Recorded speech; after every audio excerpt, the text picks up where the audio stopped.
lot of the time the records got really great stories behind them as well. I think that's one thing that it's all very well reading the record, but you got the story about how someone's done something or why they've done it. Especially when it's just really diverse as well. When someone's done something that's really extraordinary. For me, from the main book, again, there's so many, but I think the one that was really amazed me was the Loop the Loop in the car, which is Terry Grant is a British stunt driver who did a 19-meter diameter loop. Which, imagine driving in a car, you've got to get the speed right, because when you get to the top and you slow down, if you haven't got the speed right, you're going to just drop. So I think it calculated it had to be 53 miles an hour. You had to hit the ramp, and then you drop in speed to about 15 miles an hour. But any slower than that, and you would probably fall off. So he did that, and it was quite spectacular to watch, really. And for us, it's a new category as well, because we're always coming up with new ideas. And to see something like that was really quite special, I think, this year. Yeah. Cool. My favourite one, probably, if you can see Batman slightly behind me, and sort of lean back and show off my Adam's apple. There's a big Batman behind me. Basically, there's this really cool cosplayer from who lives in Ireland, but he's actually from the UK, and he built this incredible Batman suit based on a video game called Arkham Origins. And he then spent about 3 months loading up with these incredible working gadgets. So it's the most functioning gadgets on a cosplay suit, and the gadgets had the grapnel gun, backtracking devices, all really technical, impressive, geeky stuff. And he wanted to take it to lots of cosplay conventions, but obviously he can't get it through customs now, because obviously they see all the smoke pellets and all these things flying off him, and I was like, nope, cart him off to jail. So that's probably my favourite one. Oh, actually, there's another really cool one. There's this guy who completed this game, which I'm rubbish at, called Dark Souls. Can't play it at all. I gave up, and after smashing my controller on the wall, he basically completed it with Rock Band, guitar controller, a keyboard, drums, his voice, everything. And yeah, so that's pretty amazing. This gamers doing some really incredible stuff these days. I'm not one of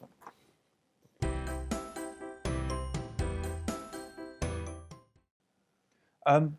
Not one Guinness World Record fan yet has refused my autograph. That's been really cool, because I went to a games event quite recently, and there's we had the books, we were selling the gamers books, and there's little kids with their mums and their dads, and they were saying, oh, do you want the editor to sign your book for you?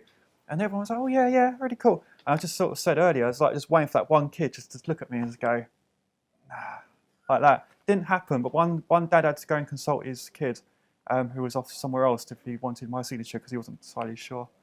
So yeah, that's quite a cool thing about GWR fans.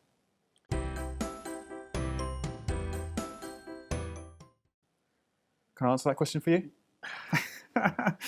Yes, I did. I had made a bit of a boo-boo on TV doing Through the Keyhole, and I was adjudicating. It was Keith Lemon and Gino DeCampo were doing the record for the most Christmas crackers pulled in 3 minutes, and it was only me on my own, and I had to do a stopwatch and a clicker. And I said 3, 2, 1, go, and I started to watch and it's very fast. These guys are trained to pull crackers, and halfway through I looked at the stopwatch just to see how we were doing, and it hadn't started. I thought, oh no, what do I do? Thinking, are they timing it? Maybe they're timing it on the show. I don't need to bother. And I was just watching all these crackers going down because they were going really fast. I thought, I've gone through half the crackers, thinking, oh no. Then I started to laugh. I couldn't help laughing. I started to laugh, and then that put Gino off, who said, what are you doing while you're laughing? And eventually I said, look, I'm really sorry, guys. I forgot to start the stopwatch. I didn't start properly anyway. But luckily, they had plenty of crackers left, so they had to go at it. They said, well, we won't show it, no worry, we'll just can that footage, you'll never see it again. And of course, watch the show, and it was shown to everyone. And now it's on, it'll be all right on the night. And it's shown every other week now. I keep getting texts from people saying, oh, I've just seen you on TV, making a huge error. I was like, thanks. So it was quite funny, though, I must say. And it does extend your time on the show as well. So you get twice the time on the show when you make a mistake. So sometimes it's good to make mistakes. Sweet.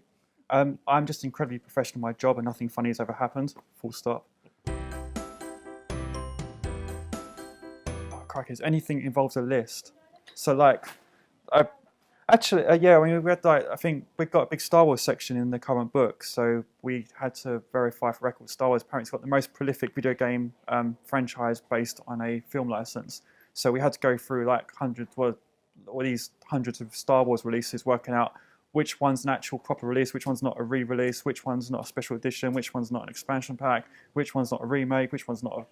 It's always kind of... So you got your spreadsheet, and you're just going on and counting and counting, and your head's about to explode, and you just want to cry. So that, I mean, they're pretty challenging.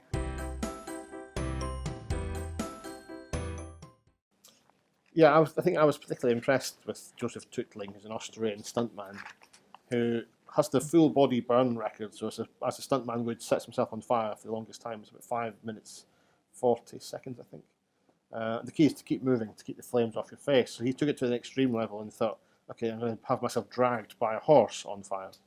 He's on fire, not the horse, obviously. I was dragged 500 meters by a horse whilst on fire. So that's fairly extreme as well, talking of extreme records.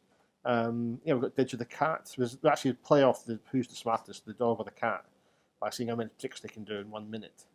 And Smurf the dog, did beat Didge the cat. So dogs are smarter, I think. But there's 2 new records there. Dog with the longest tail. A new tallest female dog. Which is about 1 meter to the shoulder, which is quite impressive.